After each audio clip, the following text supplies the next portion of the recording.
Welcome to Tradespoon and Yellow Tunnel. My name is Vlad Karpel. Everyone else, appreciate your time. Disclosures are very important. Please read them. Trading stock and options involve risk and not suitable for everyone. You must be aware of the risk and be willing to accept them in order to invest in current market conditions. I'm not a financial advisor. Your financial advisor prior to making any trading decisions. Also, it should not be assumed that the future trade picks will be profitable. Should not be assumed that the future trade picks will be profitable with equal past performance. All right. Again, very important trading psychology. Market is kind of trading sideways for the past few weeks for the most part. So we have two major events coming up, right? One is the CPI data that will either confirm that Fed is going to lower interest rates first half of the year, or it will, either support this narrative or not, right? And that could be cause market to move. And then we have start of the earnings season, right? And the bull market, the assumption is that GDP is growing at 2.5%, and that it will go to a contrary, market will pull back. Very important. So what do you do meanwhile? It's very important to have a trading plan. A trading plan, if you still don't have a solid process, you don't trust your trading plan, or your account value fluctuates a lot, especially during market sell-off, I propose to get into the routine of only having 4 positions, which is on average account $10,000. That would be $250. Right? So that's kind of the magic number for $10,000 account. $20,000 account, that would be $500, and so on and so forth. But market is going to go on Thursday and Friday. I don't think anybody knows. I propose to use dollar cost average, right? So you ideally, if you hold position overnight or doing day trading, you don't, on $10,000 account or day trading on $25,000 account, you don't risk more than $100 per trade. We've been trading between all-time high, which is 480, right? And short-term, medium-term support 466. Narrow box, I would say, pretty narrow box. 2%, not a lot of price fluctuation. And we've had this either up or down based on the data. Right? It could be continuation, or it could be a pullback. Right? I mean, market is oversold. I think there's a high probability to break through the 466 than to break through 480. But I do recognize that most people are bullish, and you have to kind of wait for the data. So if you hold in position a couple days, even couple weeks, I would say 466, at least for now, is your support number one, right? So that if you're buying at 474 before, right, support is, let's call it 466. So I would say 1 to 2%, right? So that's a little bit more room in case it's a fake breakout, not a confirmed breakout. So you're risking 10 points at support number one, and you're risking. Cherry Blossom, welcome back. Say hello in the stream chat. Say hi if you can hear me and see my screen. Welcome back. Appreciate your time. Again, 10 points, 15 points, and $250, right? Most likely we're not going to get to 466 unless something happens today. So $250. You're risking day trading or short-term trading. I would split it into two, so I wouldn't risk more than $100, right, per trade. So, but 250 divided, right? So 15, that would be my approach. If we drop below support number 2, below 50, short positions. All right, so that would be the approach in terms of trading. Aggressive power trader. So in terms of stock forecast toolbox, let's look at stock forecast toolbox. Support and resistance. If you are day trading, for spiders, you can see momentum. Downward momentum is almost recovered all of the losses for the first week of January. Momentum to positive. it sees support at 471, overhead resistance at 475. So at 475, I would consider these stocks. So again, American Airlines, few names to consider for short-term trading. Let's see. Let me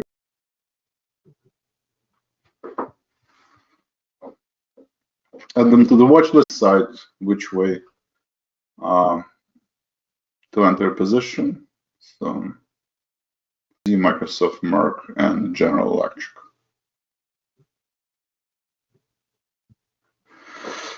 Microsoft higher, General Electric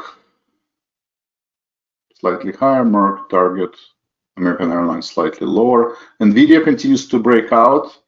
Right? This is the bullish argument. It continues to rally. Right? Same thing with ARM. 4%. Bank of America continues to deteriorate going into the earnings. Kind of pulling back into the earnings. Regional Financial, similar kind of consolidating. Retraced almost all of its losses. SO is flat. Verizon, AT&T slightly down. LA Lilly, NVO slightly up. IWM slightly lower. Energy continues to pull back. ARC flat. Spiders slightly higher. Values Dow Jones flat, slightly lower. QQQ slightly. Not a lot of price action. Whether inflation continues to deteriorate. Right? So 6, 7 sessions. Similar price action. Let's see, anything else is interesting. I think Bitcoin was all the fiasco on the approval and approval, non-approval. So it's kind of trying to break out of this range, right? It hit 50,000. Now it's back in the range at 45,000.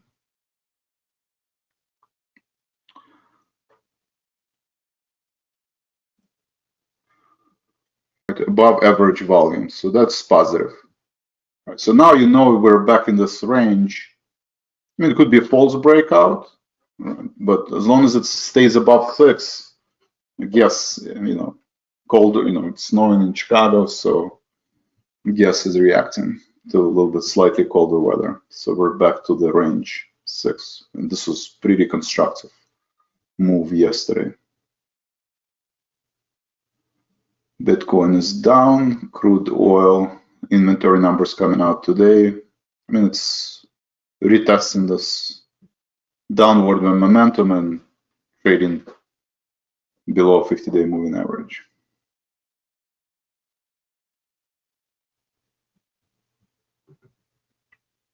Let's see, Microsoft continues to grind higher.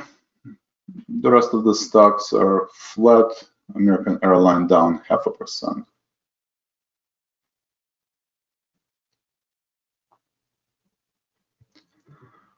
And Microsoft is very close to all-time high. All right, questions. Yeah, QQQ model is turning positive. Definitely strong rebound from beginning of the year. Bob, good morning.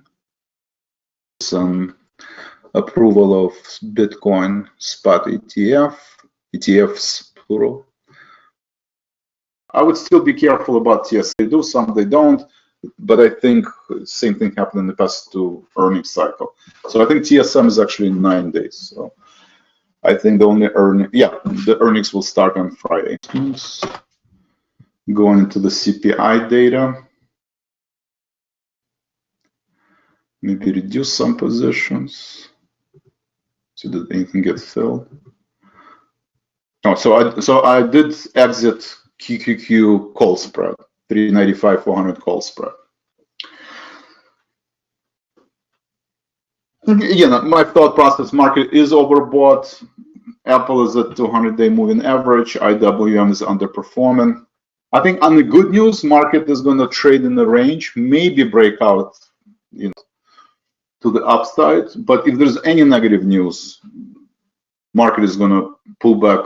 So I think the risk is to the downside, right? So I don't think it makes sense to chase. So for that reason, I closed the QQQ call spread. And CrowdStrike was from yesterday.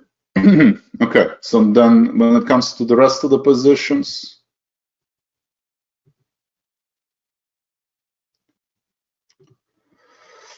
so still short IWM as long as it's below 205, right? I think it was a false breakout. It's staying below 200 level for already a couple weeks. Not a good price pattern for the bulls. Obviously very sensitive. Rates fall significantly, right? And this is a false rally and pulls back to 3.8, 3.5. IWM will rally. Bearish position, hedged, but nonetheless bearish positions. And same thing with QQQ put spread. I don't think we're gonna. If you're not comfortable trading, these are three different examples. They're very highly correlated, right? Most likely IWM is going to go lower, QQQ is going to lower, and SH is going to go lower. SH is going to go higher, right? So based on the market, right? So this is just different examples of strategies. One is merit call, one is the put spread, one is just buying inverse ETF one-to-one. Different people, how do you do that? So I want to give example of each so you can watch. What's my base? 72.45. It's kind of staying at that 71.88 level. I mean, the uptrend is still intact. You do have a crossover of 50-day and 200-day moving average, so I don't have a lot of bullish positions, so I guess I'll keep it. And that's kind of the idea. Last week it was because of the aggressive power trader, the signal came in. Now I'm kind of on my own. It's not. I'll stay with Southern Company. That's a utility. AT&T closed half of the position. It did have a sharp pullback after the dividend. Still, right? It had a breakout of November highs. False breakout, pullback. Still staying at the support. You still have the crossover of 50-day and 200-day moving average. I mean, as long as it's above 16, I'm not worried too much, right? The idea was that if it does, we'll add to AT&T. 10-year, 30-year yield. It did pull back, right? It actually broke this uptrend line. It's fighting for 200-day moving. Interest rates will move, TLT will move, right? It's either going to get back to the trend line or down for AMD pulling back. Okay. Yeah, I talked about AMD yesterday, right? Did say there's little room to the upside. It actually did rally right towards the end of the session. Reach overhead resistance. You need some kind of pattern. Right? It broke and continues to grind higher.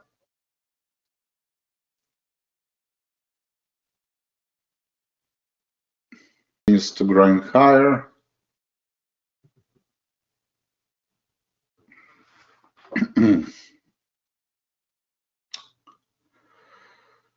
STZ's up. Let's see. Target, General Electric.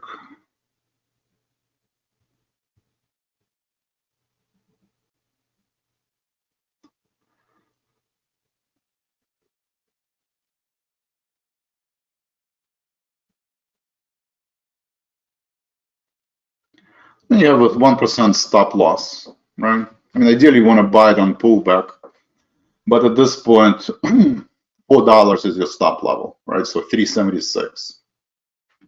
If it pulls back to 376, you want to make a decision because that would be a 2023 high. Not 2020, 377, 376. I don't want to be down more than $100, right? So I can buy maybe 25 shares, ideally on pullback. Google, Apple, lower, QQQ.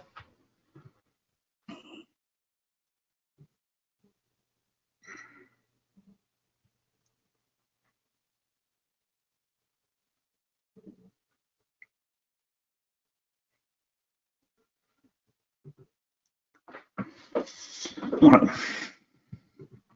So maybe 20 shares, 25 shares, something like that, on $10,000 account.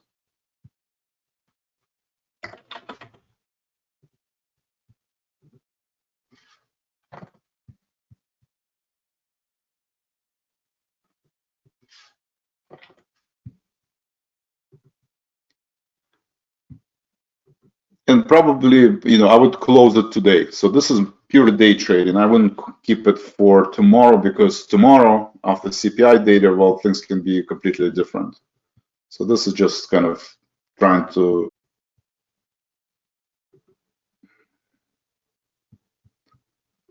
All right, so I got filled at this point. 0.5% would be $2. Right? $2, that would be 50.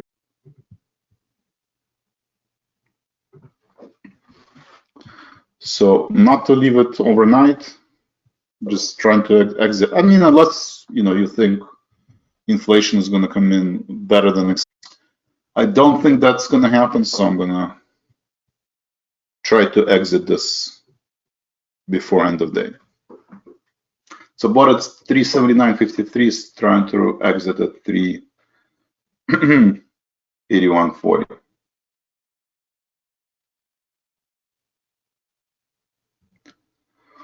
All right, so let's watch Microsoft.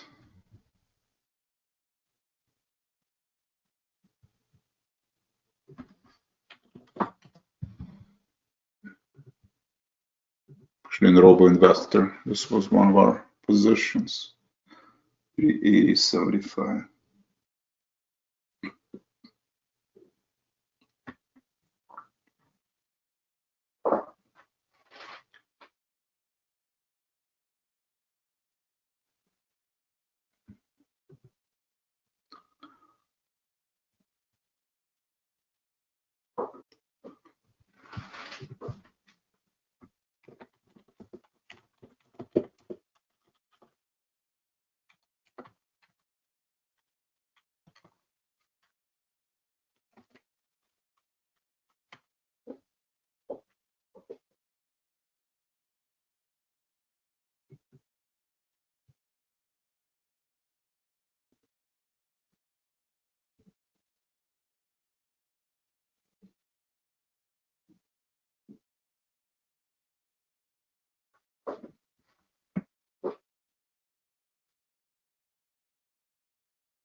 Jeff, Zscaler security companies are breaking out, right? We traded PM.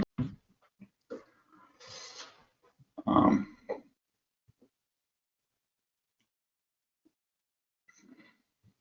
mean, it's either confirmed breakout or a fall at least till end of tomorrow, right? So if after CPI data and the close tomorrow, or ideally after banks starts announcing earnings, we're still above 225, then you buy, right?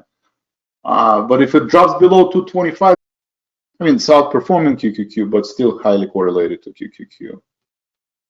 And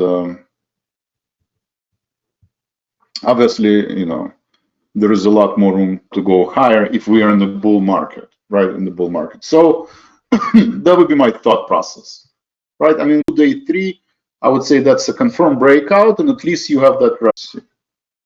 Oh no, it didn't break out. So PNW, who else is there? Zscaler, PNW, CrowdStrike. Better to me, right? It's a confirmed breakout, right? It's day 1, day 2. We're still above 261. You have a reference, right? You can say I have 14 points to the downside. It looks better than Zscaler, right? And PNW. And it's knocking on the doors of all-time high. I mean, obviously, a little bit over. Basically, the idea is that it's going to trade points to the downside, right? 20 points to the downside, 20 points to the upside. I think that's at least if it drops below 240, you want to be out of CrowdStrike, right? And SMH, I mean, NVIDIA is, I kind of got burned in June, right? June. Right? We went from 400 to 480, so it's also confirmed breakout. So it's overdone. It could be, one of those, final stages of this rally. It will depend on earnings season. Right? It will depend on earnings season. But semiconductors in general are overbought. You had a pretty big sell-off. You had a rebound, retrace 76%, right? It's kind of a classical. Usually it's almost all of it, so 76% retracement, 73% retracement, and then, at least for now, it's pulling back. All right, Microsoft is up 1%. American target more down. Let's see. Rebounding. CVS is down. Verizon down. AT&T slowly down. Spiders flat. QQQ flat. SEM is down. And interest rates are 10-year at 4%. Okie dokie. Bitcoin down 2.5. Germany is flat. Any questions? Cherry Blossom, any questions? Please type them in stream chat. Juniper bought by HPE. Thank you, Bob. So, the gap is my stop loss, right? So I would consider exiting. If it's a false breakout, drops below the gap, right, 1%, I would exit out. Right? I did half of the shares, so it should be down less than $100. So if it drops 376, depending on time, right? If it happens in the next 15 minutes, I usually like to wait for some kind of stabilization, right? Maybe for at least half an hour, not going lower, and as it starts curling back up, maybe buy that second half of the shares, right? Because at least Microsoft and Google and Amazon, they look strong today, and it looks like Microsoft is strong. 77, I'm down less than $100, and then I need to make a decision. Is market reversing and it's falling apart, or this is just a healthy pullback and I can add. So keep an eye on Elite Circle.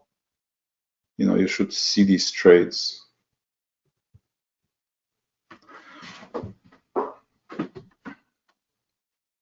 Now it's been, we're only half an hour into it, so I'm gonna. Thank you, Fred. But personally, I'm gonna exit out. Today is Wednesday, so Scott is doing closing bell. Prior to the end of the day, I'm gonna exit out. Right.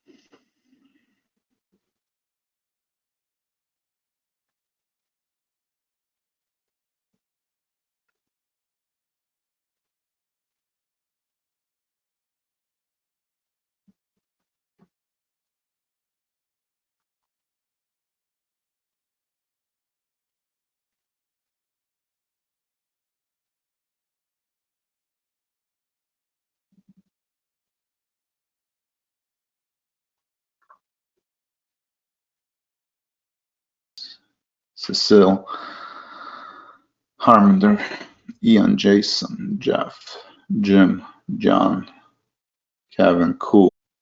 What else is interesting? Let's see, what are in the news except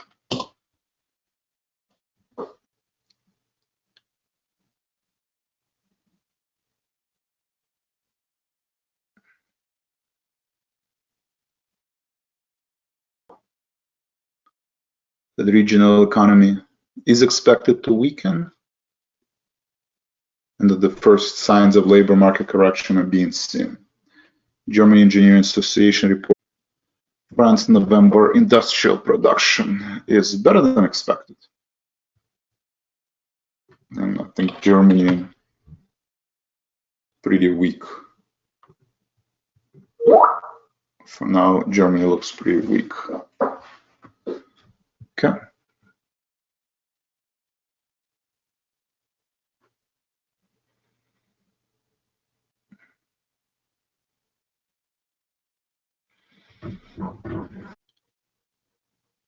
Oh, Taiwan Semiconductors reports December revenue decrease. So it looks like TSM already announced earnings, or pre-announced. At least December revenue decreased 8.4%. TSM pushing the semiconductors down.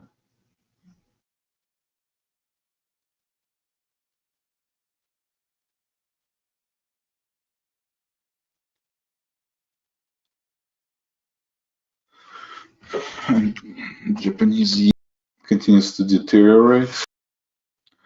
Looks like exiting from negative rate policy is getting delayed.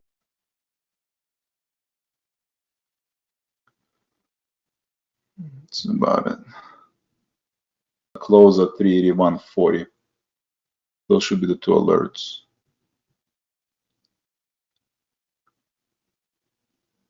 Lots of oil cans. WDFC. Have they announced earnings today? Yeah, that looks solid.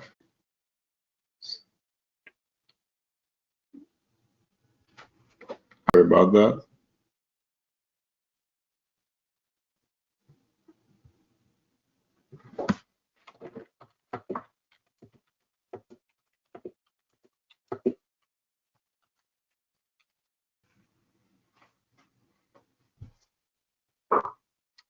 We'll fix it. It should be 379, 370, 30, 379.30.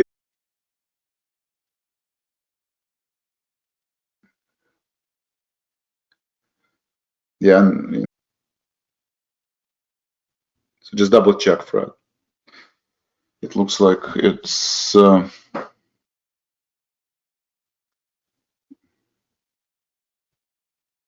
maybe it just looks like 370 instead of 79. Okay, very good. Thank you, Fred. Thanks for checking. In this market, definitely there are losers. Tesla, I mean, it broke through the support line.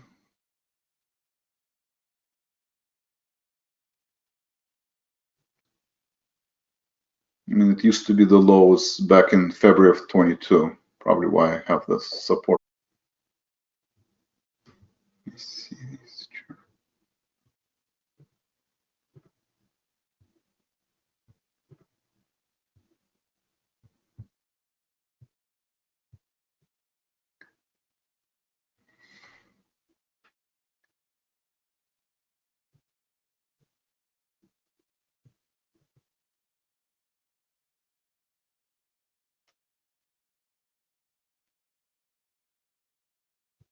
So October of 22 low. So I mean, it's bearish, right? So it's bearish. As long as it's staying below 260, you know, next level would be, yeah, 222. So we're not that far from last month's low. Obviously, they need to deliver strong earnings. If they don't deliver strong earnings and they drop below 220, it opens the door to 120, right? If it jumps on the better than expected earnings above, that would be a big win for the bulls. But yeah, I would watch 233. We're at 2 months low. Next level would be 200. Tesla does not look good.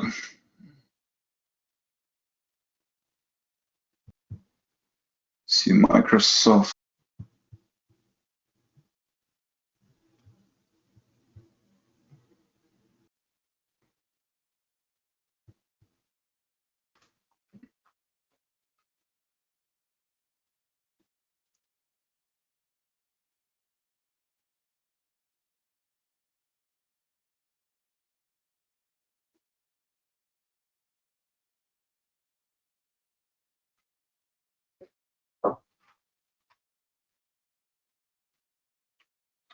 LA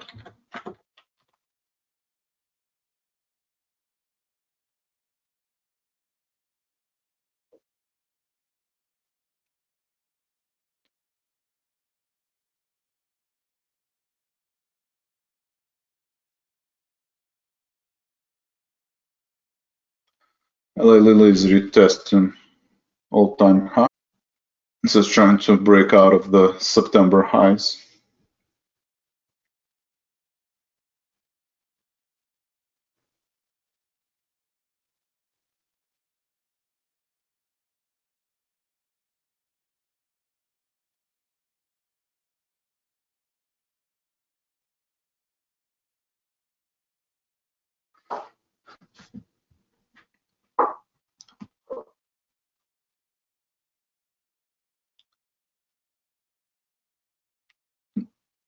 Oh, sorry. Yeah, so this is Tesla. Sorry about that. This is the Tesla's LA Lilly screen. Sorry. So LA Lilly is trying to break out. You know, if you do own LA Lilly, I would take some profit until it breaks above that level. NVO, I think already LA Lilly is trying to enter that trade for, you know, profit accelerator elite, but I'm kind of waiting for pullback back to this trend line. All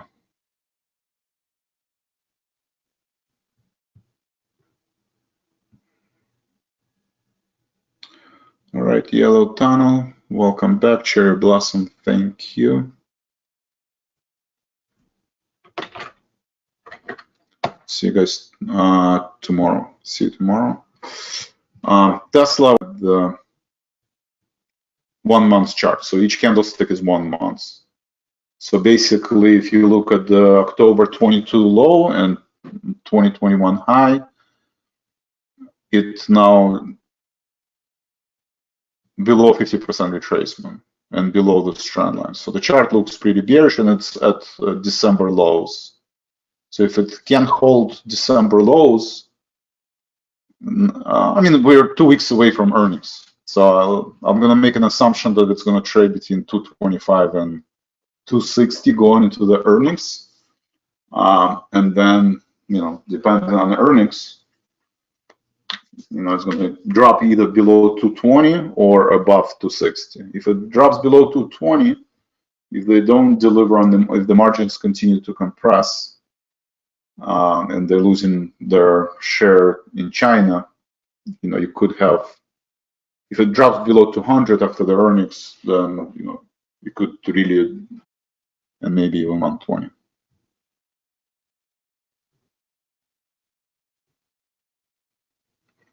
Bob, economic calendar for this week, CPI tomorrow. So that's the most important. Today, wholesale inventories, John Williams pick. I mean, doesn't look like anybody, it moves the market that much. It will move. Well, depends on what the numbers are. I mean, if it's within the expectations, then I think it's going. Market will stay in a trend.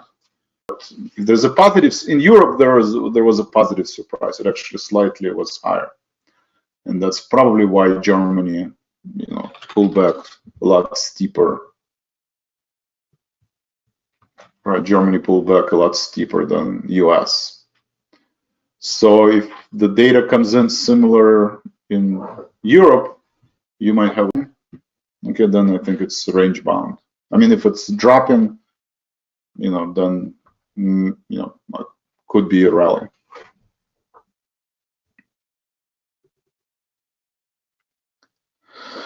Meta breaking out. Yeah, so looks like it's not, yeah, so Meta looks like breaking out. Apple is breaking out. Not Apple. Yeah, Meta looks really good.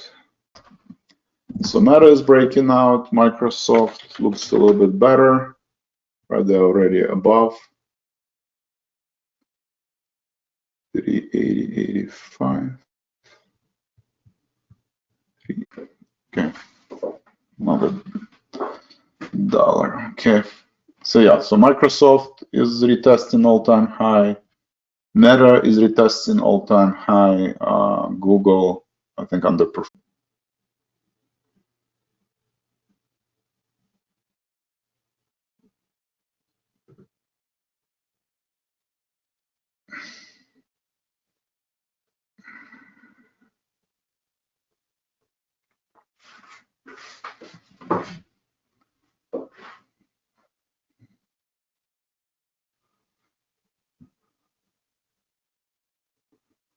So you can see interest rate sensitive sectors like regional banks, small caps, utilities, KRE, not utilities, but KRE, ARC, and IWM, they move very highly correlated to interest rates, and anticipation is that, oh, I mean, QQQ is barely flat, it's slightly higher. But definitely interest sensitive sectors are pulling back. Silver is the question. What are the thoughts on silver? Same. I mean, dollars is really not going anywhere, but it's not going lower, right? So as long as it's not going lower, silver is kind of not going to rally.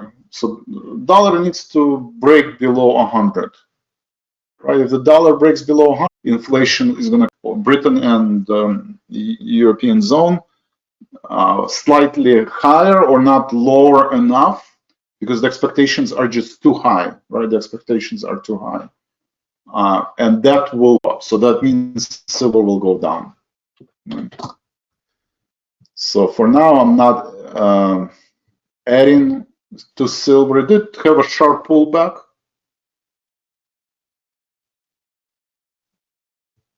Right, we're retesting basically December lows. Right. So on one hand, it's extremely oversold, and it should bounce at some point.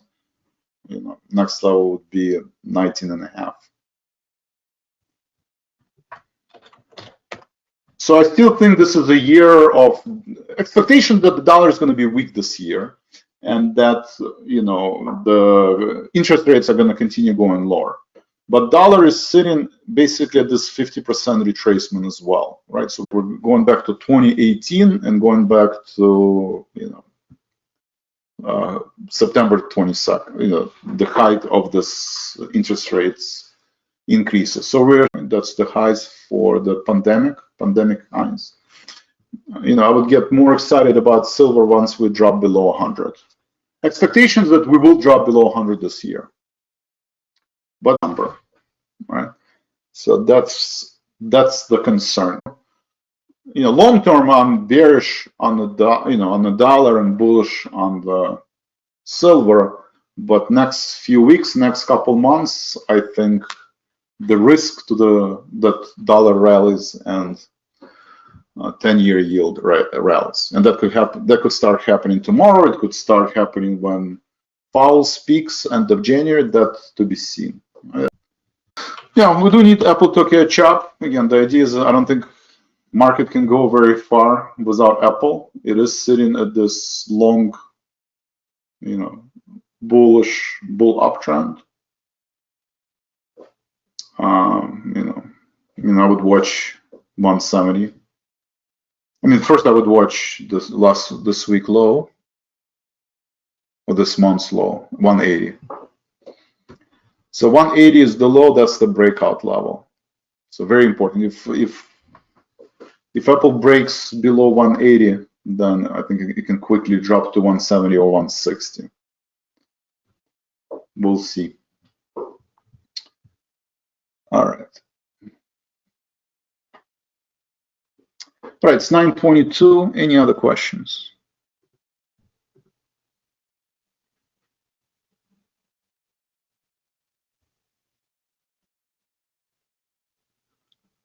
Thank you, Fred. Bob, thank you for your kind feedback.